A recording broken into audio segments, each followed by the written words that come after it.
Welcome to different thoughts YouTube channel wear ideas think differently. ఈరోజు అంటే October 16వ తారీఖు ప్రపంచ ఆహార దినోత్సవం, అంటే వరల్డ్ ఫుడ్ డే. అంటే దీన్ని ఎప్పుడు స్థాపించారంటే అక్టోబర్ 16, 2079లో దీన్ని ప్రారంభించడం అనేది జరిగింది. అంటే ఫస్ట్ ఐక్యరాజ్య సమితి FAO అనే ఒక సంస్థను ఏర్పాటు చేసింది. అంటే ఫుడ్ అండ్ అగ్రికల్చర్ ఆర్గనైజేషన్ అనే దాన్ని 1945 అక్టోబర్ 16 స్థాపించారు. అంటే అదే డేని మనకి ప్రపంచ ఆహార దినోత్సవంగా ఐక్యరాజ్య సమితి నిర్ణయం జరిగింది అక్టోబర్ 16. అంటే ప్రతి సంవత్సరం మనం అక్టోబర్ 16ని ప్రపంచ ఆహార దినోత్సవాన్ని జరుపుకుంటాం. అంటే దీన్ని ఎందుకు జరుపుకోవాలి, అసలు ప్రపంచంలో అంటే ఏదైనా ఒక డే ఎందుకు జరుపుకుంటాం? ప్రపంచంలో ఎక్కువ ప్రజలకు ఉపయోగపడుతుంది డే జరుపుకుంటాం. కానీ ప్రపంచంలో అన్ని దేశాలు అందరి ప్రజలకు ప్రధానంగా కావాల్సింది ఆహారం.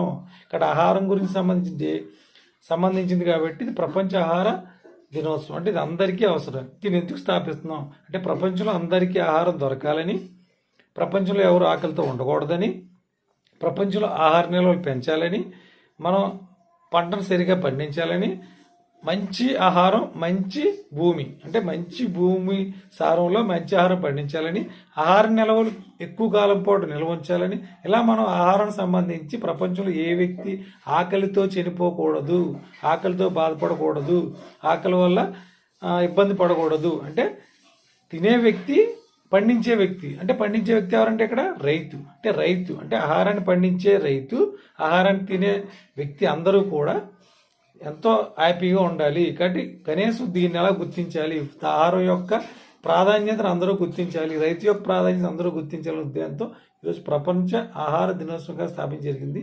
ఈరోజు ప్రపంచంలో ఉన్న వాళ్ళందరికీ సివి రామన్ జూనియర్ కాలేజ్ తరపున ప్రపంచ ఆహార దినోత్సవ శుభాకాంక్షలు. మీరందరూ మంచి ఆహారం తీసుకోండి, మంచి పౌష్టికాహారం తీసుకోండి, అంత ఆరోగ్యంగా ఉండండి. ఎందుకంటే మన ఆహారం మన ఆరోగ్యంలోనే ఉంది, మన ఆరోగ్యం మన ఆహారంలోనే ఉంది. మనం తినే ఆహారాన్ని బట్టి మన ఆరోగ్యం ఆధారపడి ఉందని మన అందరికీ తెలుసు. నేను దీనికి సంబంధించి ముందు ఇంకా మంచి వీడియోస్ మీకు ఎప్పుడు కూడా అప్లోడ్ చేస్తూ ఉంటాను. ఈలోపు మీరు నా ఛానల్ సబ్స్క్రైబ్ చేయండి, బెల్ ఐకాన్ క్లిక్ చేయాలంటే నా వీడియోస్ డైరెక్ట్ మీకు రావడం జరుగుతుంది. నేను ఇలా వాట్సాప్లో పెట్టినప్పుడు చూడడం అవసరం లేదు. కాబట్టి నేను పెట్టే ప్రతి వీడియో అందరికీ ఉపయోగపడేదే పెడతానని నా ఉద్దేశం. కాబట్టి ఈరోజు మీరు సబ్స్క్రైబ్ చేసుకోండి. ఓకే.